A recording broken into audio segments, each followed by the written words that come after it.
Hello and welcome to All About Community. As I indicated when we went to break the last time, that my next guest would be none other than the Chief of Police of Oakland, California, LeRonne L. Armstrong. LeRonne, happy to have you here. Good to be here. Thank you for inviting me. Yeah, congratulations on your selection as the new police chief. I believe you've been since February, somewhere around there? Yeah, February 8th was the day. But so, I bet you it seems like it's been a lot longer. This is Oakland, California, man. Now, tough days. Now let's talk about your illustrious career as a police officer here in Oakland. Could you talk about that for a moment? Yeah, I started in the Oakland Police Department in 1999. In my career, I've worked multiple assignments, including our patrol division, our investigations unit. So I worked my way all the way up to the Homicide division. I've worked in our internal affairs division. I've also been a commander in every position in the department, from an officer to a sergeant to a lieutenant and a watch commander, a captain and an area commander, a deputy chief, and then I finally was promoted to chief. So it's been a great career. So your entire career essentially has been as a police officer, is that correct? My entire career has been a police officer in Oakland. Yeah.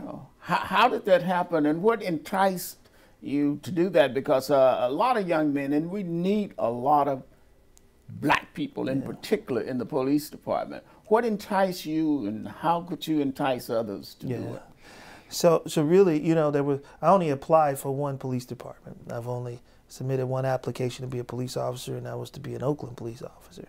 Growing up in Oakland and in West Oakland, you know, I never had a positive relationship with police, you know, and it was always, to me, you know, this dichotomy of I didn't feel safe in my community because of the violence that I grew up around, but I also didn't feel protected by the police that I felt like should be serving our community. And so, you know, as I grew up, I tried to determine how could I be, you know, a help in our community? How could I help contribute to the safety of my loved ones and friends, all the people that I grew up with in my community? And I thought at some point being a police officer would be a great opportunity for me. And so when I joined, I felt like it was the right thing to do. And initially, I didn't know if I was going to be accepted by my community as a police officer, but you know, ever since I joined the force, it's always been positive, and people have always appreciated seeing me in uniform. And so, you know, I really say to a lot of African American men and women in our community that, you know, when you want to see a change in the system, when you want to see something different, it really can be you. You could be the difference that you want to see.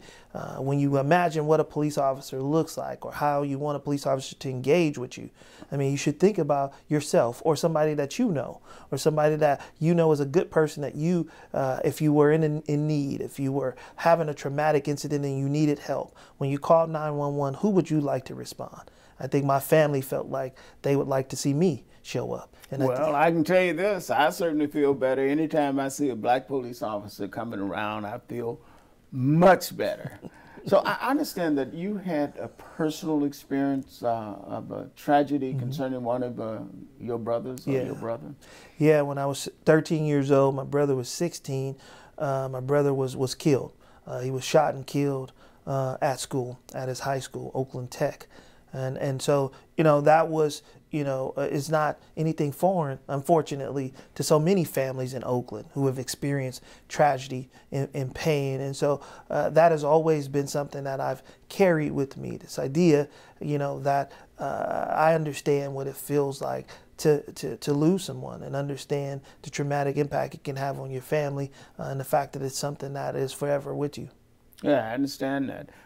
Actually, I graduated from Oakland Tech many years ago. But what's going on in Oakland now is the rise in homicide rates that has happened in the last year. It's, you know, it's really alarming to a lot of people. But I'm certain you can talk about that and explain what may be going on. Yeah, it's been a difficult year for us in the city of Oakland. Just this morning, you know, we had our 103rd homicide of the year.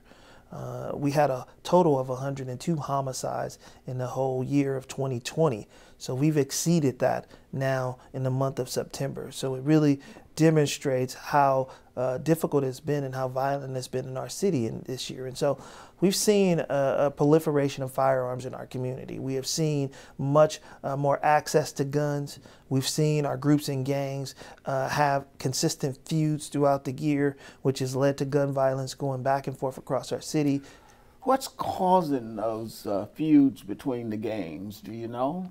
Well, I think what we see is that, tragedy begets additional tragedy. And when I say that, there's some that say hurt people hurt people. And I think what happens is that once one individual from a group or gang is shot, that group or gang retaliates and shoots at the other group. And as people continue to be shot and killed, it just causes so much pain and hurt within these groups that they just go back and forth feuding, not really understanding the serious nature of their decisions, but not also understanding the impact that they're having on families in the community as we continue to lose people, in particular people of color. Do you think that the pandemic, the COVID-19, may have had some impact? I definitely think it had an impact. I'll say it had an impact on communities, seeing higher rates of anxiety and stress and depression. And that sometimes leads to people's response when they have confrontation, that people have gotten to be, more, I would say, willing to pick up firearms. People have become, have what we call in our community shorter fuses, that they get angry a lot faster.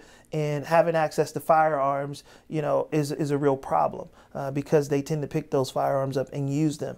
And so we are trying to battle this increase in firearms distribution throughout the city. We've recovered over 900 guns in our city so far this year. 900. Yes, sir. Access to firearms, a real problem. We're going to talk a little bit more about that in just a moment, but we do have to go to break. Again, my name is RLHarris. I am your host, and we are talking about all about community. And my guest is Chief Armstrong, Oakland, the Oakland Police Department. We'll be right back.